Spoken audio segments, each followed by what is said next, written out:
So good to see all of you. Let me, as always, look into the camera, say a big welcome. Come on, church, let's give them a big welcome. Everybody watching from home, from all over the world, we want to say a special welcome to you, and we pray that God will really, really meet you where you are at today. Now, it is my privilege and honor to take up the offering. It's going to be the best 7 hours of your life. Amen. No, I'm just teasing. That was a joke. Ushers, lock the doors. Amen. It's my privilege to take up the offering for all our first-time visitors. Just allow me some extra time. I'm going to take a bit longer because I have to give some feedback as well before we're going to get into the message this morning. I want to read from Matthew 14. Matthew 14 from verse 15, very well-known story. It says, when it was evening, his disciples came to him saying, this is a deserted place called Witbank. And the hour is already late, and the white people are scaring us. No, that's not what stands here, okay? That was a joke. Oh my goodness. Honey, you've got your work cut out for you this morning. Okay. It says, this is a deserted place, and the hour is already late. Send the multitudes away, that they may go into the villages and buy themselves food. So this is the disciples trying to give Jesus some advice. How many of you know that's never a good idea? Amen. But Jesus said to them, they do not need to go away. You give them something to eat. And they said to him, we have here only 5 loaves and 2 fish. He said, bring them here to me. Then he commanded the multitudes to sit down on the grass. And he took the 5 loaves and the 2 fish. And looking up to heaven, he blessed and broke and gave the loaves to the disciples. And the disciples gave to the multitudes. So they all ate and were filled. Say with me. So they all ate and were filled. Hallelujah. Isn't that just the best scripture in all of the Bible? Okay. I've got a spiritual gift. We know everybody's got spiritual gifts. God gives spiritual gifts. My spiritual gift is eating. Amen. Okay. So they all ate and were filled, and they took up 12 baskets full of the fragments that remained. Say 12 baskets. Now those who had eaten were about 5,000 men, besides women and children. So we can estimate there were well over 10,000 people. Now I want to show you God's order of blessing. And I think during these economic times, with petrol and fuel prices on the increase, food prices on the increase, war, rumors of more wars, viruses, I think it's important that we function God's way financially and not the way of the world. How many of you know what I'm talking about? Amen. So you see, the world is driven by lack and by fear. Isn't that true? And as children of God, we are moved by faith. We are not driven by lack and fear. We are moved by faith. Just a quick ad break. Next week, I'm starting a series that's going to change your financial life, your whole life for that matter. It's going to change your world. So make sure you are here. It's really, really going to be good. That ad was for free. Okay? And I thank God there's not a skip button on my ads. Okay. So you see, whenever we operate by lack and fear, we will miss out on the abundance that Jesus bought and purchased through his death, burial, and resurrection. Jesus and his disciples are faced with this overwhelming need. I mean, what would you do if you didn't have the resource to feed your family? If you didn't know where you're going to get food to feed your family today. Now imagine being faced by lack to feed 5,000 men, not women and children, even counted, right? So there's God's order. Just 2 things that I quickly want to look at.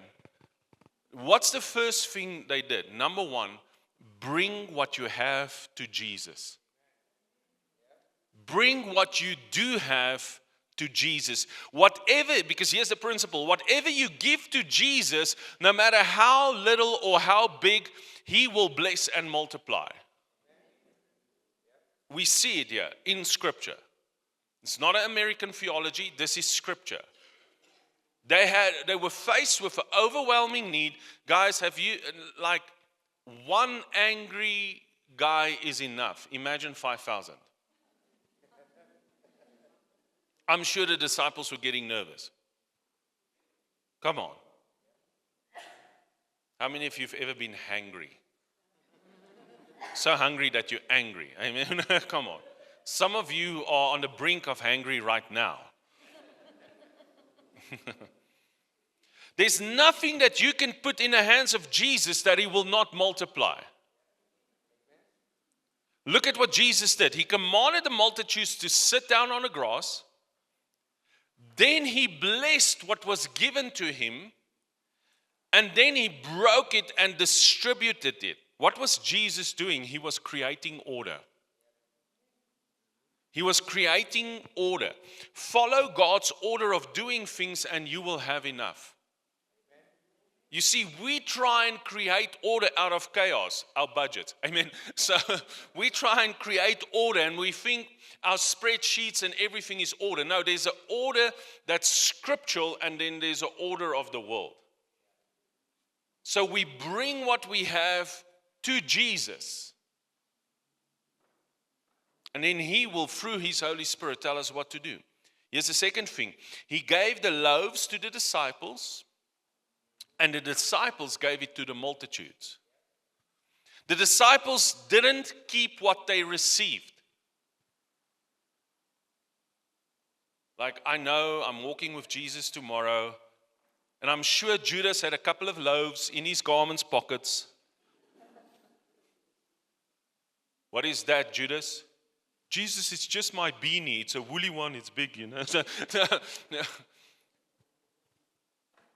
So, as the disciples opened up their hands, the provision multiplied. You see, when facing lack and fear, our natural instinct is to hold on.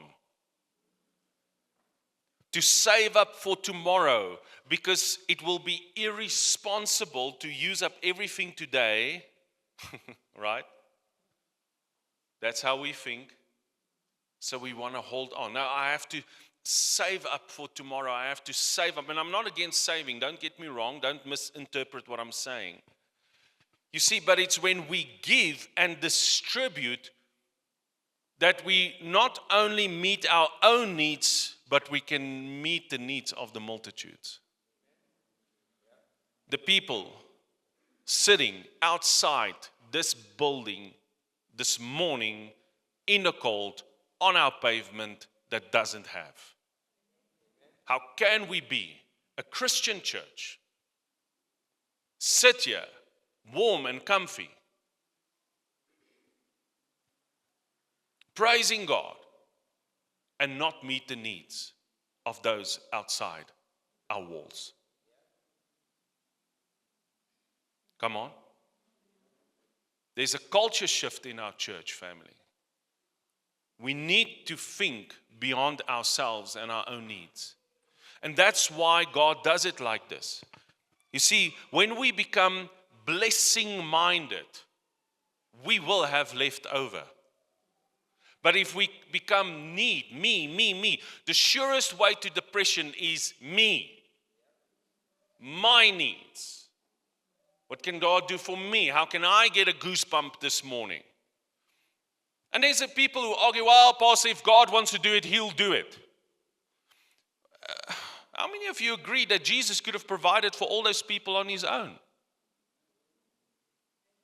How many of you agree that He didn't need that boy? He didn't need the loaves. He didn't need the fishes. He's fully God, fully man. How many of you know that He didn't need the disciples? He could have called on angels. But Jesus used the boy, his little supplies, and his disciples to distribute provision. The same way God will use you to distribute provision upon this earth. It's not your business, it's His business. And He's the one blessing you. It's not your job, as much as you might hate it, it's His job. You're just a steward of what He's given you. Everything we have, we are just stewards. This week, God called me and He said to me, give something, but it's lavish, it's beyond, it's big. He says to me, give. Give it to an unsaved person. I'm like, okay, God, I've learned now. If God says, I do. And a guy said, no, I can't accept this. I said, why not? No, nobody has ever done this for me. I said, well, God loves you, brother. Here you go. You see, it's our pride that makes it difficult to receive. Isn't it? Because our giving becomes a testimony. Now, that being said, God uses us to distribute. He can do it on His own, but He uses us. Even when His very first miracle, His mother knew, bring him vessels of water. He could have rained down wine and all the people in the Wall Triangle, yeah, okay. He could have done anything. You get what I'm saying? He could have used so many ways to do it, but He didn't. He uses people like you and like me. And you might feel like that little boy this morning. Well, boss, I've only got, so little. Now bring the little what you have to Him. The biggest lie we tell people is for the poor not to give. We take away dignity when we do that. Amen? That being said, family, and we'll take up an offering now, but I want to give you some feedback on where we stand with the property. Our offer has been accepted. Amen. Now that's a miracle. Amen. So we had to amend it. We had to send it through. We got word this week. Pastor Bird graciously accepted it after we made some amendments, and he accepted our offer to buy back our property. Thank you, Jesus. Amen. I'm so glad you're clapping. Because that means we have a responsibility now. Now we have a responsibility. Amen. It means that God is trusting us to be good stewards of what is given us. It means that God is trusting us now. Don't come to me now like, Pastor, that is praise Jesus. God is going to do it. How? He's going to do it through us. Amen. That means we have a responsibility. The deal is set up in a certain way where we've got monthly responsibilities. We have a 1-year rental agreement where we have to come up with a deposit, and we're going to trust God for that.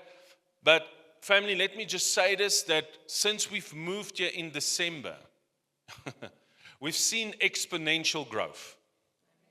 For those of you who've come with us from Oatlands, and it's all by God's grace.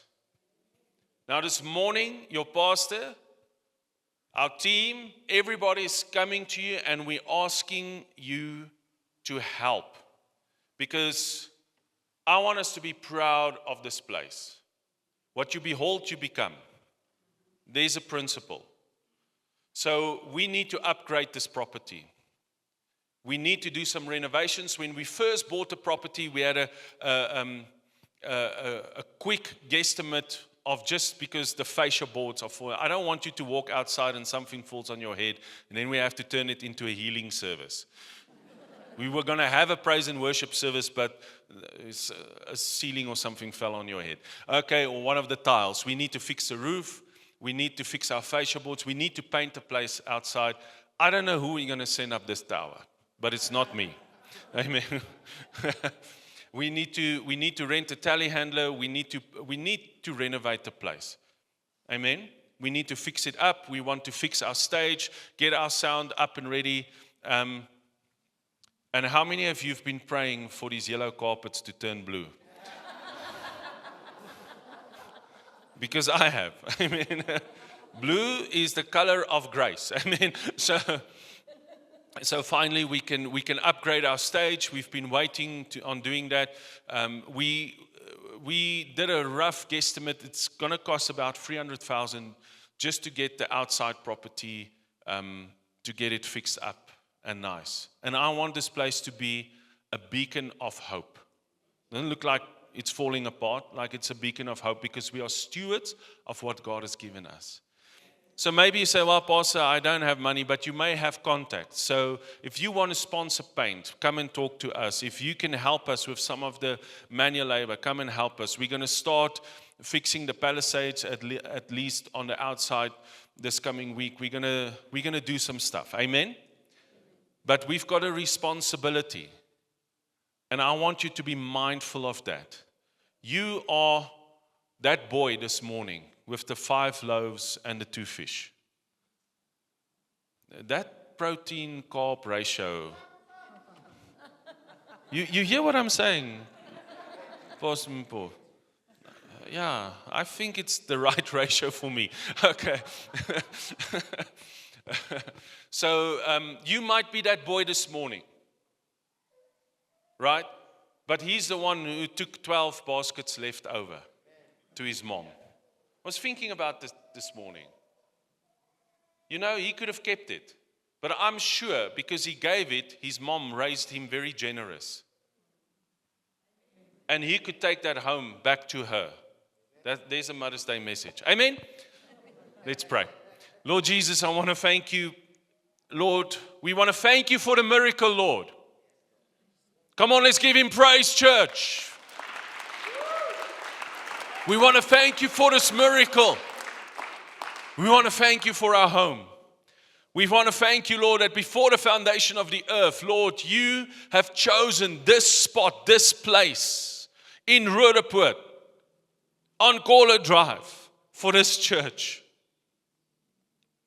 And the good work which you've started in 1958 when the first foundation was laid here, Lord, you're going to continue with that. And I want to thank you, Lord, that this community will change forever because of your churches in this area. We want to thank you, Lord, that you've entrusted us with this property. We want to thank you, Lord. We pray for Free Sea Church. We want to pray for Pastor Bert and Shanae this morning.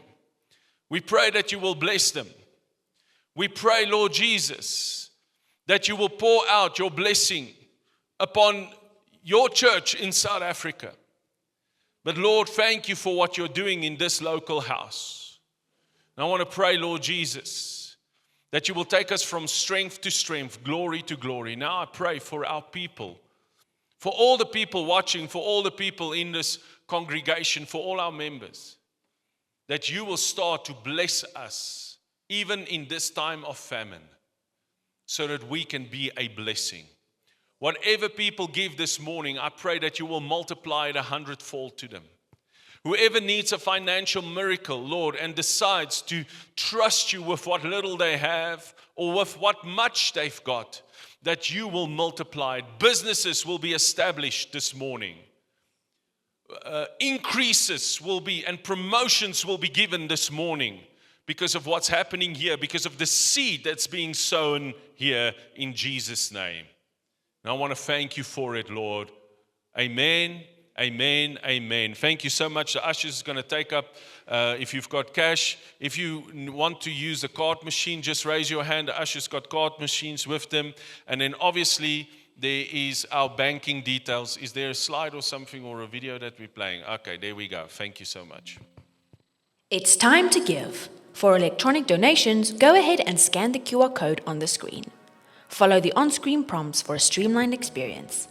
Alternatively, input our banking details into your banking app to do an EFT. For donations to our property fund, please use this savings account number: 40-438-8361. Now, please take note of some important announcements. We are stoked to have you here today. Remember to follow us on social media and save our WhatsApp number on your phone to always be in the loop. Thrive Youth meets at church on Fridays from 6 to 8 p.m. for an impactful time of word and fellowship. They are busy with a life-changing course from Teach Every Nation. Be sure not to miss out. We are busy with a powerful course on doing life with Jesus. This is perfect for anyone new to a relationship with Christ or new to Unveiled Church. Join us here at church from 5 to 6 p.m. tonight for another powerful session. This 8-week course culminates in a liberating breakthrough weekend on 29 and 30th May. Yes, that is the Friday evening and Saturday to focus on laying aside anything that is keeping you from living in the fullness of God. The cost includes a course manual and snacks. Reserve your spot today. No need to rush home after church. Stay for coffee and a chat in the side hall. Our soup kitchen is also open after the service, so stay for a while. We'd love to get to know you better. Yes, just remember we're continuing our Doing Life with Jesus course this afternoon. You want to be there because I'm speaking. No, I'm just saying, you want to be there. It's really going to be good. There's an 80s song. You're so vain. Okay, never mind. I won't sing.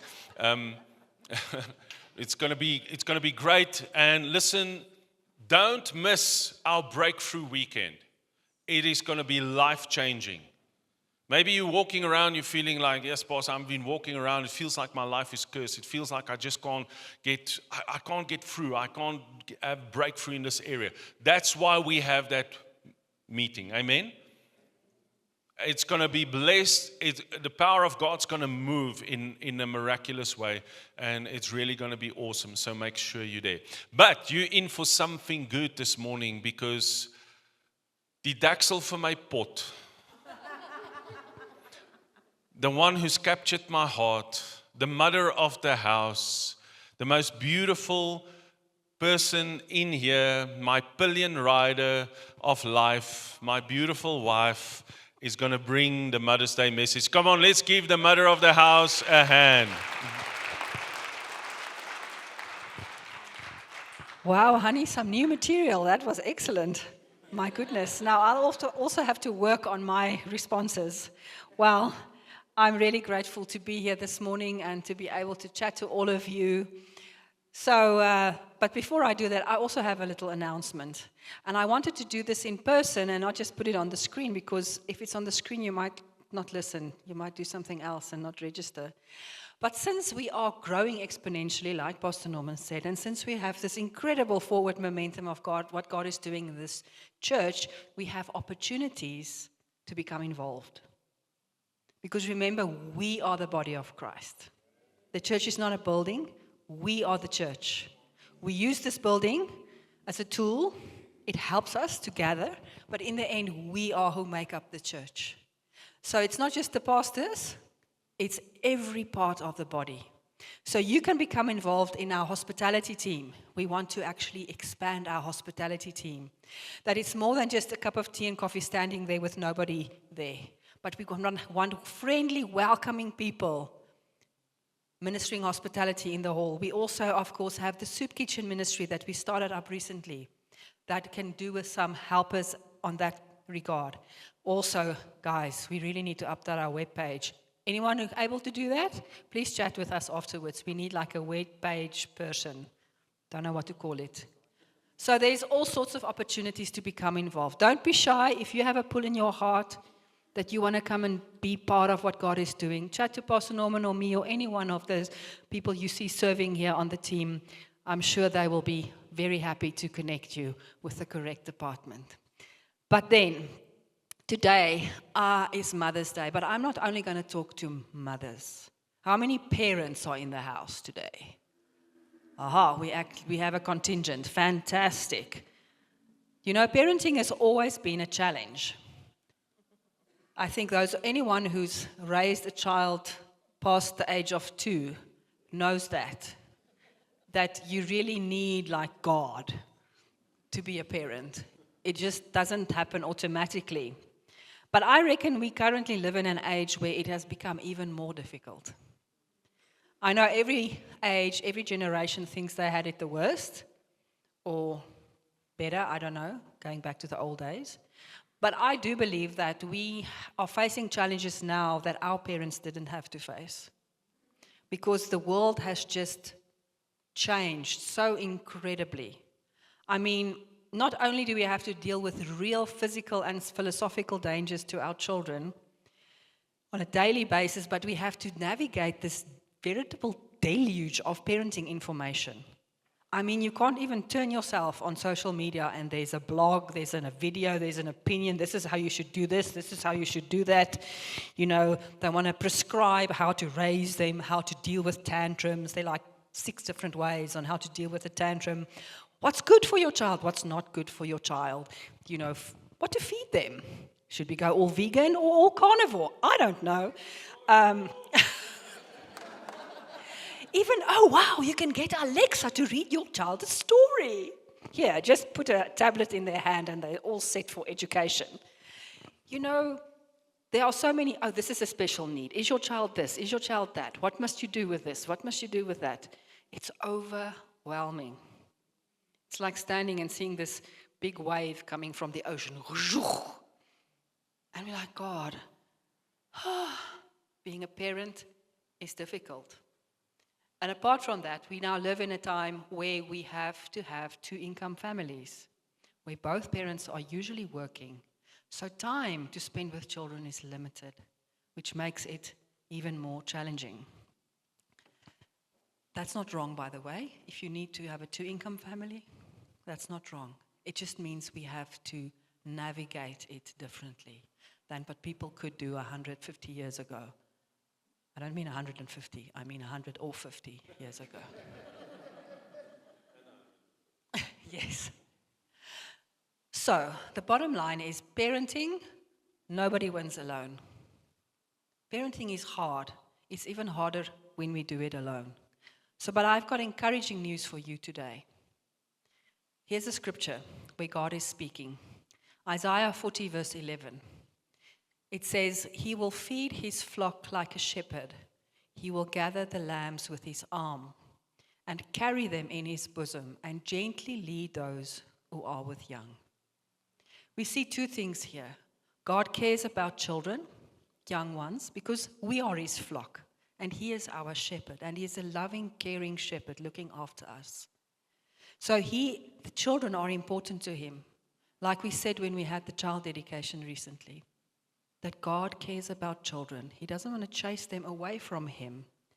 But then it says, He gently leads those who are with young. So He cares about the parents too. And He leads us as parents. He's there for us, to help us, to be with us. I mean, in the end, God is the ultimate parent. He created humans to have relationship with us, and He introduced Himself to us as our Father, particularly when Jesus came to show us that God is not a mean-spirited old guy up there trying to hit us with lightning.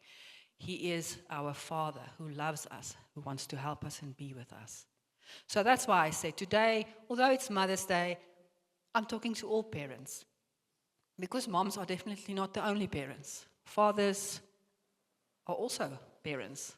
That's kind of logical, isn't it? Anyway, so which just brings me to my first point. Parenting is a team sport. You know the saying, it takes 2 to tango?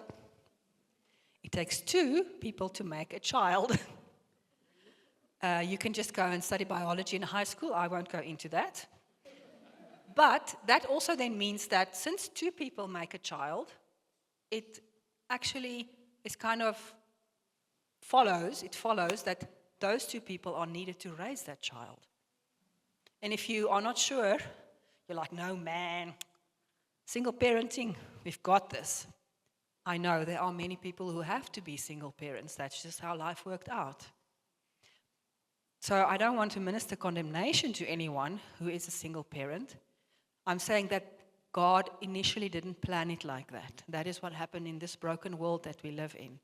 And even in that situation, God has now given us the church so that we can have a family of faith where if there's a single mother or a single father, there can be family in the church that comes alongside you to support you, to help you, to give the feminine input where it's needed, to give the male input when it's needed. Because that is just how good God is. It says he places the orphans in families. So if he can put an orphan in a family, much more if you are a single parent, he puts you in a family so that you can have that part that you are missing, because God provides it for you and for the child. Just to support that, Proverbs verse 1, verse 8 speaks. Now, Proverbs is a book that gives a lot of instruction, a lot of wisdom, and we can learn a lot from it, many valuable principles. And it starts off, and this is only one verse, there are others as well that actually says the same thing, but Proverbs 1 verse 8 says, "Listen, my son, to your father's instruction, and do not forsake your mother's teaching." He mentions both, father and mother.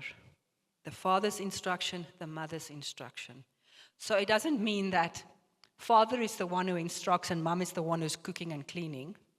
No. Father instructs and mother instructs. Because remember, we all need both halves of input in our lives. I remember when I was single and wondering where on earth my husband is. And no, you weren't there at that stage. Anyway. And then God miraculously, then I started thinking, I was like, Lord, I'm a single woman. At this stage, I'm about like over half my 20s, and I was thinking, I'm a woman. I know having only a female perspective could be a bit limiting in my life. I will be okay if I just have a male friend. At this point, I'm like, whatever. If I'm not going to get married, it's okay. I want at least some male friends so that I can have the masculine perspective also in my life, because otherwise I'm going to be lopsided in my view of life. And then God sent him. He said, okay, now you're ready. Thank you, Jesus. So I didn't only get my best friend, male friend, I got the husband that I was trusting God for. But in that way, a child also needs both the female input and the male input. Like Pastor Norman always says, a woman cannot raise a man. A man cannot really raise a woman on their own. Because that is what we want to do. When we become parents, we want to our children won't be children forever. I mean, those of you with babies in the church, you can already see they are growing exponentially by the minute. Tomorrow morning you look at them, they're taller. So children don't remain children, they become grown-ups. And we want them to be balanced, well-rounded people. So they need input from both. Yet being a parent is scary because we feel we need to be perfect. We want to do everything just right. And we come with our baggage of, my parents did it like that. So either I don't want to do it the same way, or I do want to do it the same way. And then I don't get it right, and then I feel guilty, and then I feel bad about not getting it right, missing it. So we constantly feel that we fall short. Guys, relax. There's only one perfect parent, and his name is our Heavenly Father. Unfortunately, we live in this world where we are not perfect yet. When we get to heaven, we will be perfected. But until then, we are still growing, we are still developing. And we need to lean into the Lord for His help and His guidance. And to acknowledge when we have fallen short. To admit when we've made mistakes. To say sorry to ourselves. And even sometimes to our children. I did that wrong. I missed it here. You might think, no. I can never say sorry to my child. They must believe that I am in charge and they must listen to me. But you know what you are teaching your child when you say I'm sorry? I'm not saying a 1-year-old. I mean more like 7, 8, 9, 10-year-olds. You are teaching them to take responsibility for their mistakes as well. Because if you can take responsibility for your mistakes, they might say, okay, so that's how you do it if you did something wrong. Okay. Then they can also come to you and say, Mom or Dad, I know you spoke to me about this. I did it wrong. I'm sorry. And there can be a conversation. And that's not even in my notes. I wanted to start with some basic guidelines that God gives us in His Word on being parents. It's in Deuteronomy 6, from verse 4 to 9. You might think, whoa, but anyway, let's go. Deuteronomy 6, verse 4 to 9. Hear, O Israel, the Lord our God, the Lord is one. Love the Lord with your God with all your heart, with all your soul, with all your strength. These commandments that I give you today are to be on your hearts. Impress them on your children. Talk about them when you sit at home and when you walk along the road, when you lie down and when you get up. Tie them as symbols on your hands and bind them on your foreheads. Write them on the door frames of your houses and on your gates. Wow, that's a mouthful. But when we distill it down to the essence, what we see here is that we need to prioritize the Lord in our life. Okay, before we even start applying anything in terms of our children, the first thing we need to do as humans, but then of course as parents, is we say, God, you come first. You are the one I look to for guidance. You are the truth that I follow. And I model that in my life. I live with God as my priority. Then, after that follows that we teach our children about the Lord and we model what it looks like to follow Him wholeheartedly. So, kudos to all the parents who have their babies and toddlers in church today. Because some people think, oh, no, I'll bring them when they're old enough to be able to sit still. Guess what? They're not going to be able to sit still because they're not used to it from when they were small. So if you as parents say, I choose to worship the Lord wholeheartedly through my daily life, but also in coming to church, and I bring my children with me, they're going to learn from you, just without you even saying a word, that God comes first. God is my life. Jesus is my Savior. When they stand next to you and you are raising your hands and you are closing your eyes and you're worshiping God and you are praying out loud with them, that will become easy for them as well because they have already seen it. They've already become used to it. The next verse, it speaks to the children as well. In Ephesians 6, verse 1 to 4, coming to the New Testament. So here's a part for children and a part for parents. It says, children, obey your parents in the Lord, for this is right. Honor your father and mother, which is the first commandment with a promise, so that it may go well with you and that you may enjoy long life on the earth. Then he speaks to fathers, and let's include mothers, parents. Do not exasperate your children. Instead, bring them up in the training and instruction of the Lord. So I know we have children in the house today because children's ministry only goes up to age 12.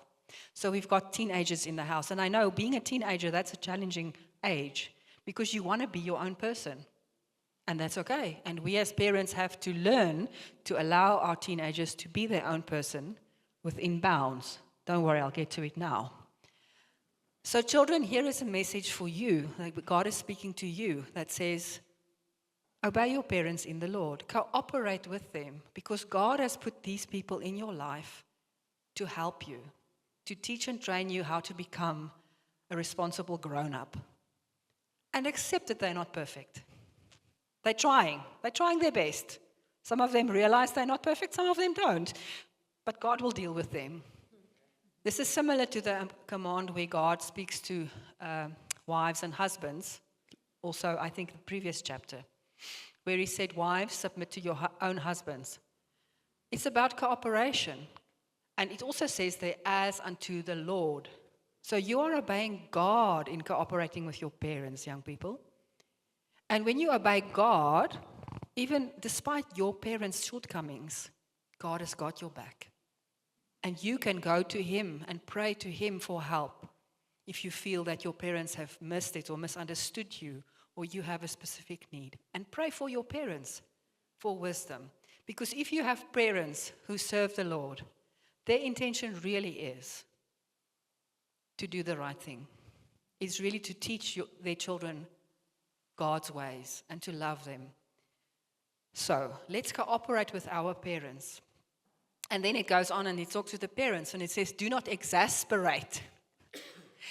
Now, I got the definition for exasperate from the dictionary. It means to annoy, anger, or frustrate someone intensely, often to the point of impatience. Can anyone relate with that?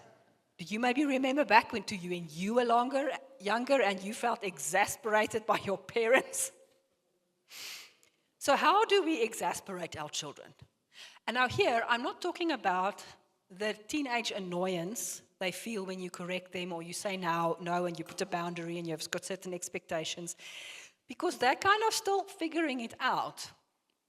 And like science told us, the frontal lobe is not fully formed until age 21, which means that children, teenagers, you're still going to miss it. You're still going to get it wrong because you don't have the life experience, because your brain is still developing. So sometimes you're going to like roll your eyes, ugh, my parents. But parents are likely right. You just don't feel like it. But what the Bible means by exasperate, I think, here, is that when they are weak and inconsistent on the one hand, so that the kids can't respect a weak and inconsistent parent. Someone who's one day says this is the rule, next day they break the rule, and you're like, what? Because isn't that frustrating? Isn't that annoying? And on the other hand, we also get parents who are so overbearing, so unyielding, so repressive, so controlling.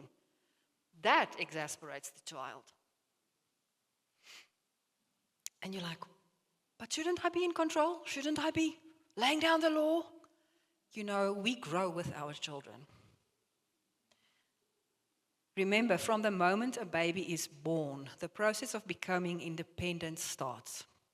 Because the first step of that new human's independence is it's no longer attached physically to the mother's body. Step one, I am now separate from my mother. The child only realized this at about 6 months, but that's okay. So our goal as parents is not to let nothing ever happen to our children, because then, like Dory said in Finding Nemo, nothing will ever happen to them. They won't have any experience, they won't grow and develop as people. Anyway, I don't think people have watched Finding Nemo recently. Okay. So our goal as parents, we watched it many, many, many times when our kids were small.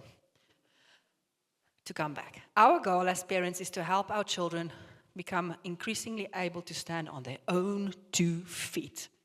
First, literally, when they learn how to walk. You know how proud we are when they give that first unassisted step?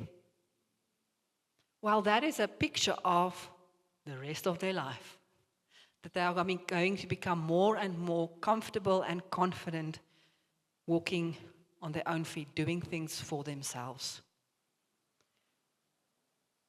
Now, of course, when they are small, they don't know what's safe and what's not safe. We still need to show them and tell them and say, no, you can't go there, you can't do this, stop.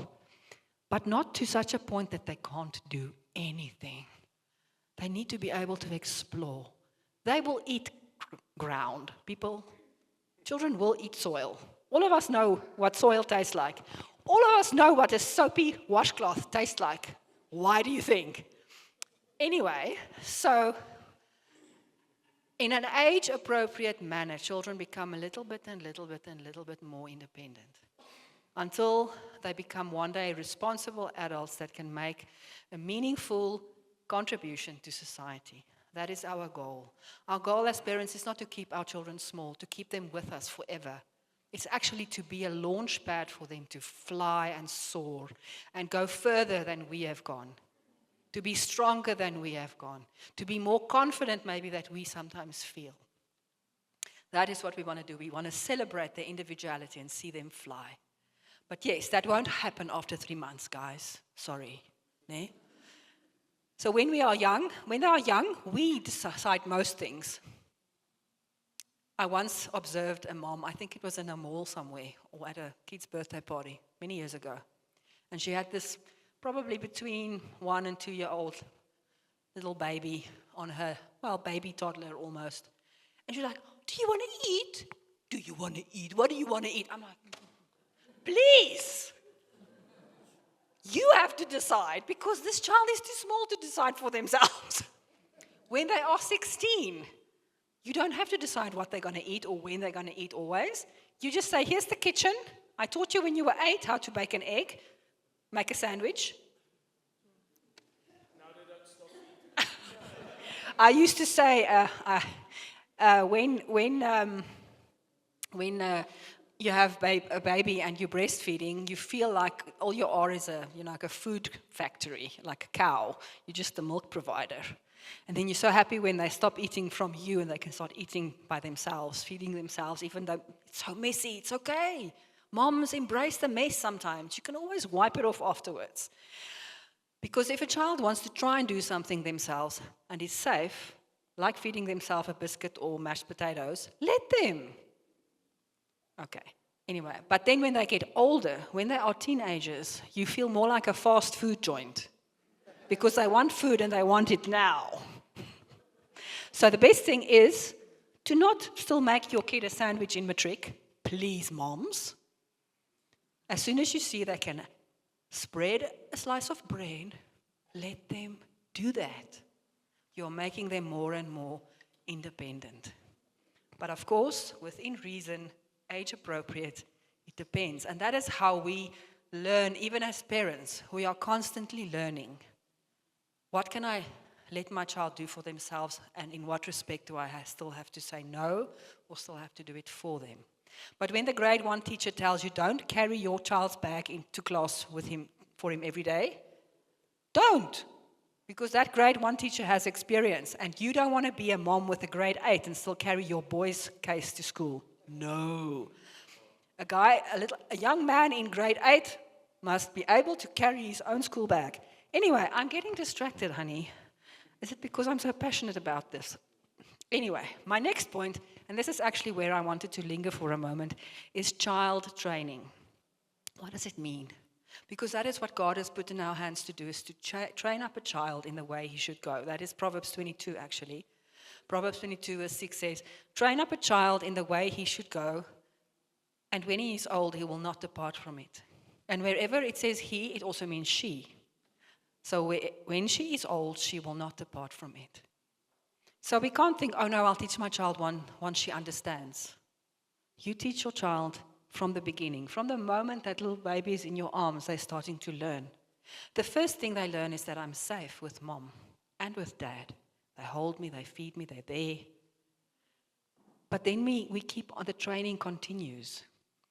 And how do we train? Training comes by speaking, but also by showing. You know that thing of don't do what I do, don't do what I do what I say. Doesn't work, guys. What you do is what they will do, even if you say the opposite. They are little sponges, and they see us and hear us when we often don't even know, and that is what they absorb. And that is what we absorb from God. That is how we learn from Him, is we experience Him. We not only read His Word, He speaks to us through His Word, He teaches us through His Word, but we get to know Him through experience. We get to know His character, and that is what we absorb, and that is why we then become more and more like Him, the more and more time we spend with Him.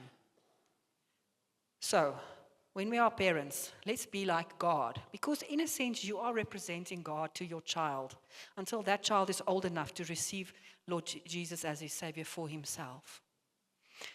So we want to be consistent like God is consistent. God says, I never fail, I'm always the same.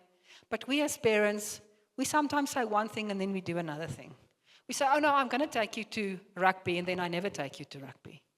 You understand? And then that child is not going to believe you anymore. He's not going to trust you anymore. So let our no be no and our yes be yes. And sometimes it's difficult. Especially if you said, no, you're not allowed to have that biscuit. No biscuits now. But mommy, no, but mommy. And then they go on and on and on. He's like, oh, just have a biscuit. And it's hard for us because we need to stay firm. If I said no, it must stay no. But also, if I said yes, it must stay yes. Consistency. And that, I think, is often what tires us out as parents. It's because sometimes our children just keep on nagging and nagging and nagging on us. And there's a way to deal with that. I'll get to that in a moment. But if there's one thing that I've observed about modern parenting, is that current psychology has pushed aside biblical godly discipline. Even Christians are running to the internet and psychology on how to raise their children, not to the Bible. But the Bible has yet given us guidelines on how to raise our children the way God wants us to raise them. And God is still busy dealing with us in many similar ways in which He wants us to be busy with our children.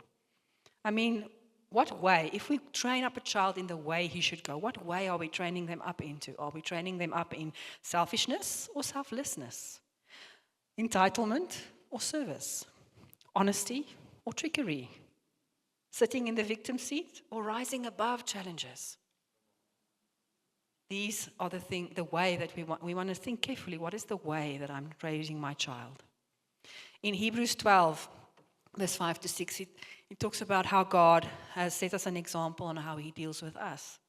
From verse 5 it says, "And have you completely forgotten this word of encouragement that addresses you as a father, addresses his sons? It says, 'My son, do not make light of the Lord's discipline and do not lose heart when He rebukes you, because the Lord disciplines the one that He loves, and He chastens everyone He accepts as His son.'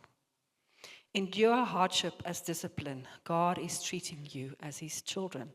For what children are not disciplined by their father?" Now, you're like, what? Okay, let me break it down for you. Number one, discipline is loving. Discipline means love. And also for those children in the house who are old enough to understand, if you do something wrong and your parent just carries on, it actually means they don't care about you. Because then they're like, oh, just do whatever. They don't care about what the consequences of that is going to be in your life. True love says, you are going the wrong way. I need to catch you before you fall off that cliff, before you have all these consequences that are going to hurt you in your life. I want to catch you. And here it challenges our comfort, because sometimes you just want to relax. You had a hard day. Maybe you're just sitting in front of the TV, or you put your feet up and now you hear, and you're like, oh God, I really don't want to do this right now. But you know what a parent does? A parent gets up and says, okay, my own comfort can be out the window. I'm going to get up. I'm going to engage. I'm going to be involved in my child's life. So that is what we do. We engage. We don't abdicate.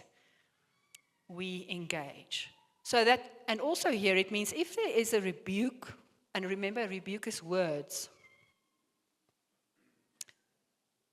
then it means that there was a boundary, there was a rule, there was an arrangement. This is how we do things in our house, and now you have transgressed it. So I'm coming and I'm telling you, no, don't do that. It is wrong. Or there's a consequence. If you break something, you'll have to help sweep up the glass, or fix it, or go and apologize. Cause and effect. Now, we know God is gracious. And because of God's grace that is expressed to us in Jesus Christ, we are right with God, not based on our behavior, but based on His blood that has washed us clean from all our iniquities. But then when it comes to parenting, we're like, but then should that be the same? My child is just grace. It's okay, don't worry about it. Actually, grace in parenting doesn't mean letting the child off the hook. It is maintaining the relationship in the midst of mistakes. Because God loves us so much, He's not going to let us continue on the wrong way. He also comes and He catches us and He says, no, don't go that way, it's dangerous. This is the better way. He might even allow the uncomfortableness of the consequences to remain in our lives so that we feel the prickliness of, oh, this is not really nice. And that is what we can then describe as chastening, that there's discomfort, there's a bit of pain, so that we know that's not right, that's not good. But because of grace, because of what Jesus did for us, the relationship remains intact. Which means that even though God comes and says, this is wrong in your life, The relationship is not broken. He's talking to you. You can come to him. You can come and cry on his lap and says, Lord, I messed up so badly. And he said, I know you did. But I'm here with you to get you through to the other side. And that's what we want to model to our children.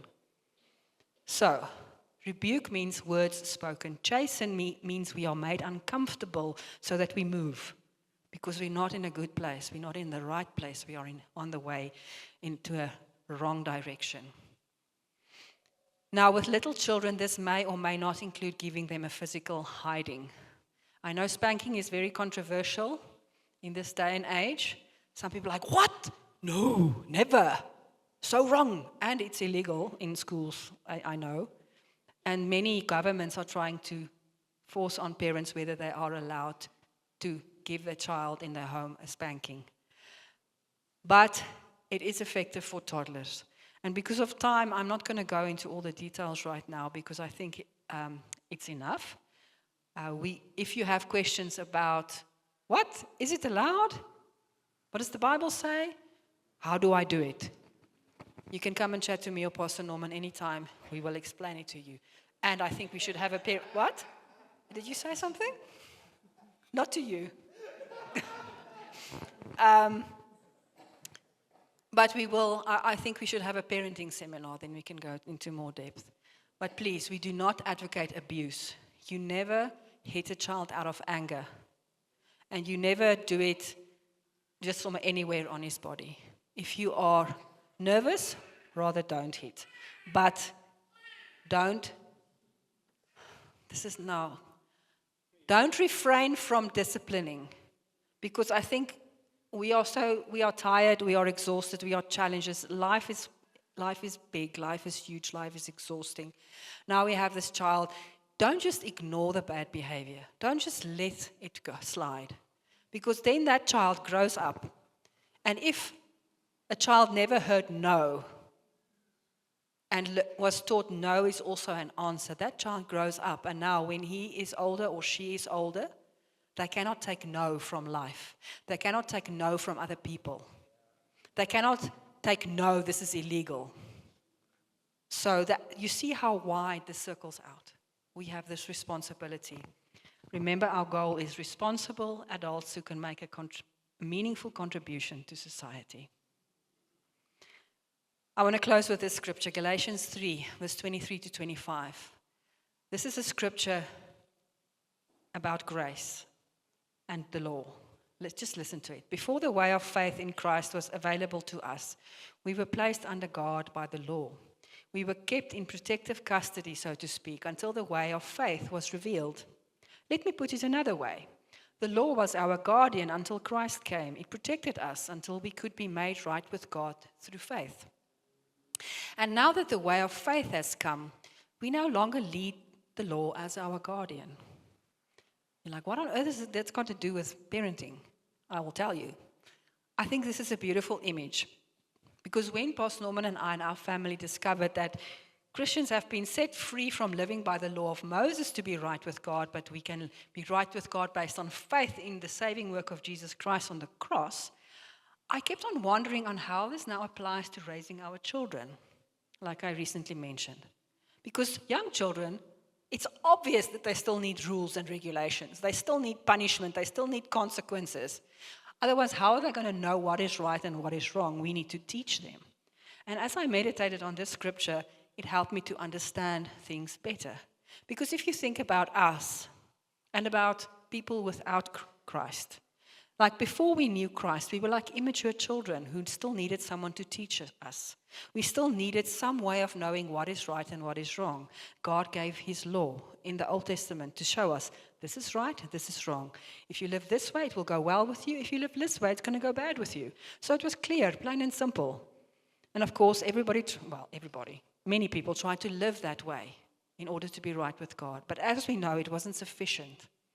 And in the end, Christ came and he fulfilled the law on our behalf so that when we put our faith in him, we are right with God based on what Christ did, not based on our behavior.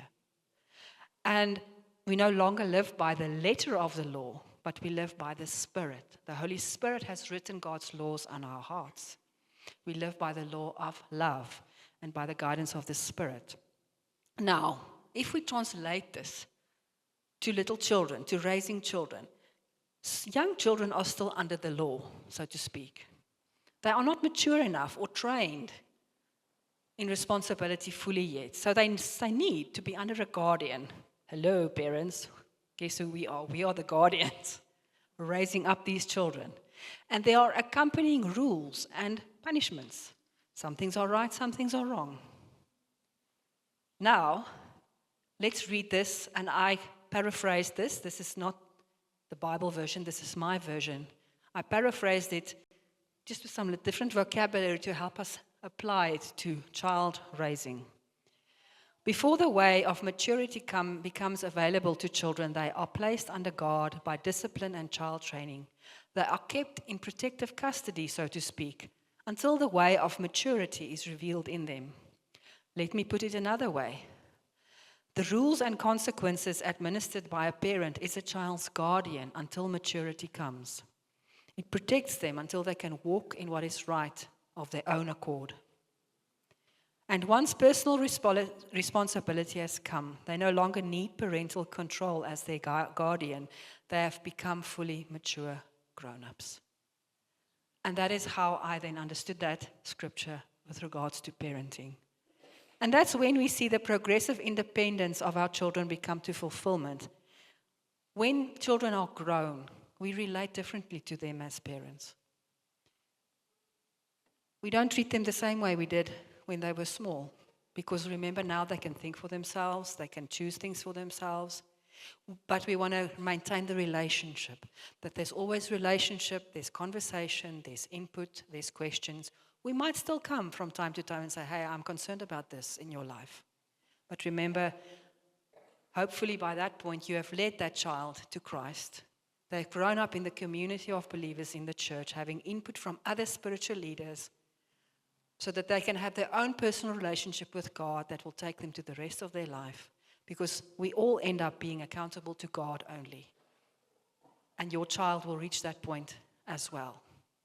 So, I just want to leave this thought with you. That in the end, although teachers and family members and nannies and even technology can be useful tools and useful helpers, you remain the parent of that child. And all these helpers should never replace you. Don't abdicate your role and responsibility to someone else. You know, the men say, man up. And it's like that. Parents, let's step up to the plate and say, I have this child. I will lay aside my own comfort, my own selfishness that is so wonderfully exposed when you have a child. It's a growth opportunity. Walk with them. It's not going to be forever that your child is 2 or 3 or 4. They become 12, 14, 16, 21, 30. So the relationship grows. We grow with our children. And our best partner in the world is the Lord God, our Heavenly Father. I want to go back to that verse we read in the beginning, Isaiah 40, verse 11. It said, he will feed his flock like a shepherd. He will gather the lambs with his arm and carry them in his bosom and gently lead those who are with young. When we don't know what to do, cry out to the Lord. Remember, you have the Holy Spirit, you have the Bible. He will help you. And the family of God is there to come alongside you. And then just the last verse for the ladies. Proverbs 31 verse 30 says, charm is deceptive and beauty is fleeting, but a woman who fears the Lord is to be praised.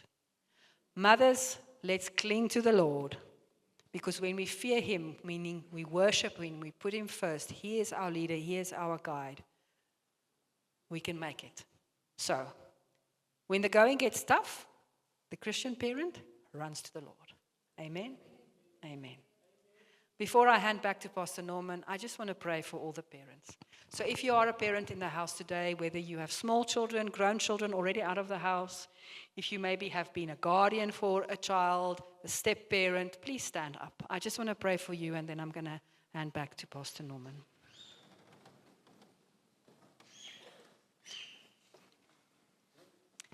Lord Jesus, thank you that you care about us who are parents, that you gently lead those who are with young.